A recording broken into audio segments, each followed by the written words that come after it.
Alright guys, good morning. We got ourselves a Silverado here. We're damn near almost doing an entire suspension front end rebuild for this. Both left and right side, we got brand new shocks. Thing is bouncing quite a bit, so she need new shocks. We got new end bar sway links. We got outer tie rods, lower control arms for some fresh bushings, all that good stuff.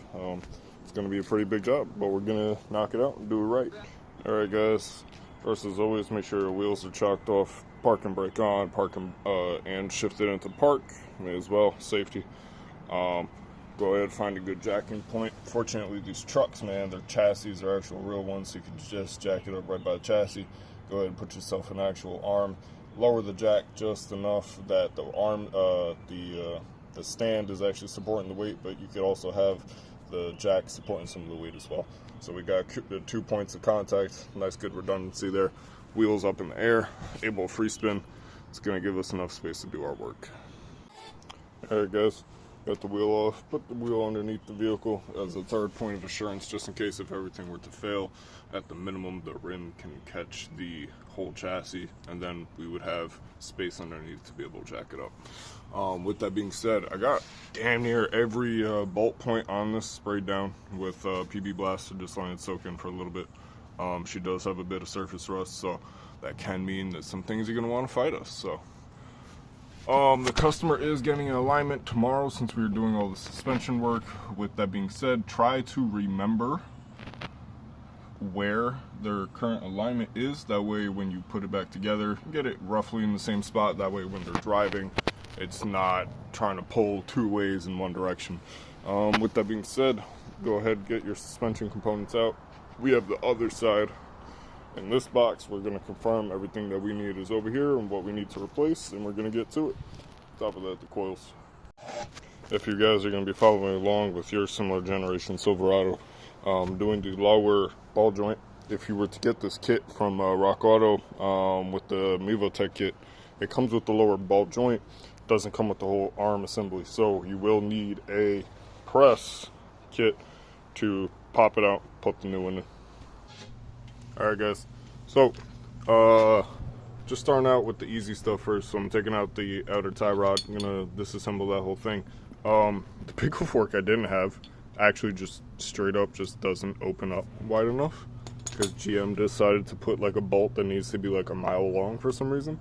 Nonetheless, do it the old school way. If you're replacing it, it doesn't really matter if you even mar up the threads, but you shouldn't anyway because of how GM designed this tip there. Just whack it hard enough and it'll just pop right out.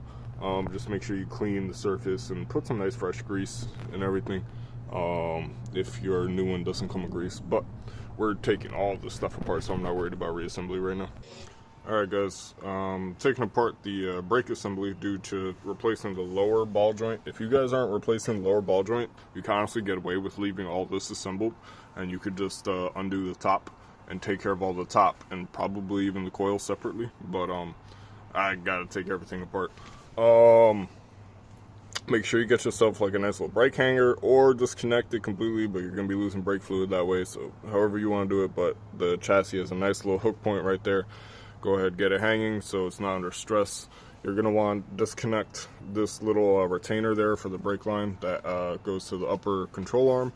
You're going to need to take that off anyway. I wanted to record this because this is a 21 or no, a 18, and it's the first time I've ever seen the inner one be smaller than the outer. Usually on most vehicles, like this would say be the 18, this would be the 19, but no, this is a 19, that's the 18. Just kind of weird. Alright guys, had to whip out the fucking grinder for this shit. This stupid ass upper fucking ball joint was just so seized in there. Even with the pickle fork, it was literally, you could see it was bending the thing before it popping out, which is fucking insane. I just took my grinder, I cut it, and then I used the pickle fork again to put more direct pressure directly underneath, and it got it to pop out a little bit. It was stuck because it's bent, so I just grinded it flush and then just kept whacking with the hammer, and it finally popped out. We're going to be cleaning the hell out of this, and we're going to put hella fucking anti-seize because fuck that shit. So we finally got the upper one out the way. It's over there next to the new one. I'm trying to do this swap without disconnecting the knuckle entirely and without removing the axle. So what I'm trying to do now, I just got the coil undone. It's 2 bolts from the underside, right? What I'm gonna do is I'm gonna go ahead and swap this coil with the new one. Then we're gonna put the new upper control arm in, and we're gonna temporarily just have the knuckle being supported by the upper. That'll allow us to take off the lower, because we need to do the lower ball joint on the lower, so we need to get all that done. But I don't want to remove the axle, and I don't want to fully disassemble and just undo all that stuff. So that's the idea right now. So we're going to go ahead and swap this coil with the new one, then we're going to get the upper. So interestingly, with the new coil right here, we got it right next to it, just make sure everything looks the same, bolt pattern's the same on the top and all that. It came with new hardware, which is excellent. We always love brand new hardware. Thing is, it came with slots pre-cut in for the OEM tabs, so you can technically swap those over to this, but they just intend to just use the locking flange washers, flange locking nut, whatever the hell, with that. So I'm not sure if I want to carry over the old ones or use the locking ones. Not sure. Alright guys, we're getting the new one prepped, put the grease fitting in. I love the Mevo Tech Supreme stuff because it's meant to be serviceable, so technically there's no reason why this can't live the lifetime of the vehicle. You could just take the boot off with the simple spring, the spring clamp there, take the boot off, clean all the old grease, put it all back together, fill it with brand new grease, and this thing will last you forever. A lot of people don't do that, unfortunately. A lot of people just like to buy and replace things nowadays, but this is serviceable. Alright guys, so we got that control arm in.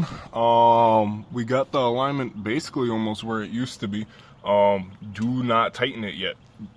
To tighten any kind of suspension components, you need to have all your geometry under a load. So we're going to end up putting a jack underneath this, but we still haven't taken the lower control arm out to replace that ball joint.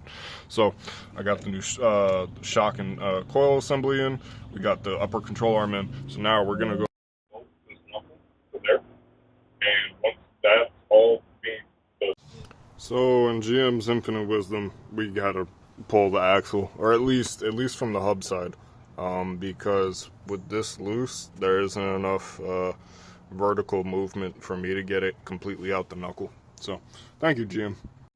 So I didn't record pressing the old one out, but I just took this big cup here from my tool set, and then I just pressed on it from the top, bare, no cap, no cup or anything, and just popped it out. Now with this one, I have the cup that fits right around the lip of it, but not bigger than it. So now, and then I put a flat cup here, so this won't be pushing down, it's pushing against the top of the surface. So when I screw this down, it's going to be forced to pull that up and press it in. You'll know we did it right if the little ring for the snap ring, the little lip is visible. So we have that lip visible there, so we can put our snap ring around it. With these, they're exposed, so I'm going to put more grease in there before closing the boot up. I'm just gonna grab a little water grease and just slap it on there. You could otherwise use a grease gun. Once we have it actually assembled, I just don't feel like grabbing my grease gun. Alright guys, if you guys are having a hard time putting that axle back in, go ahead and take out the little grease fitting. You'll have a lot more clearance to put the axle in. Then after everything's all tightened up and assembled, you can put that grease fitting back.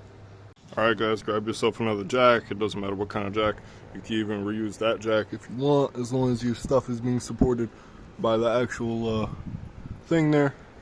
Then go ahead, and what we're going to do is, now that the suspension's under its normal load geometry, right?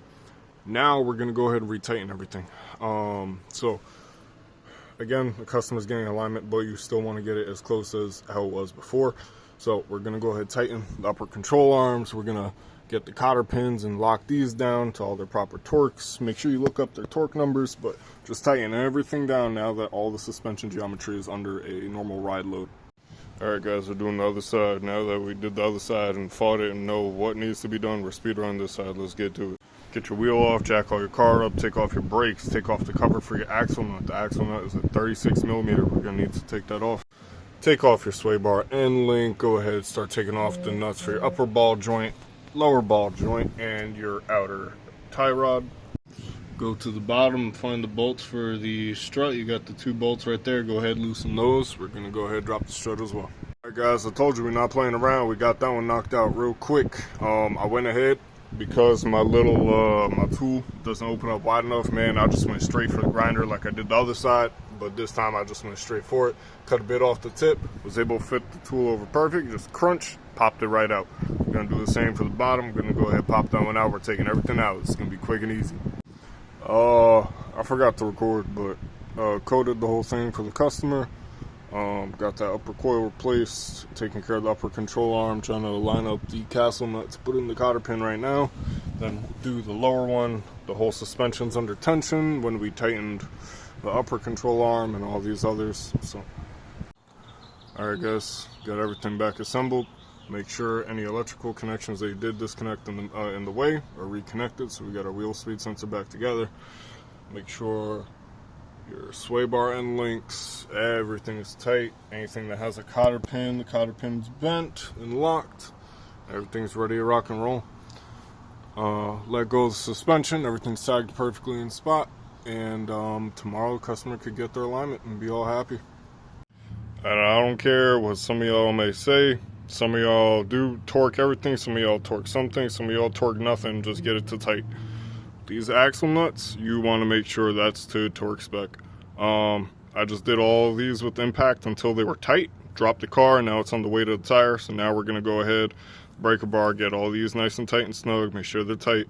And with the axle nut, I am going to torque that with a torque wrench.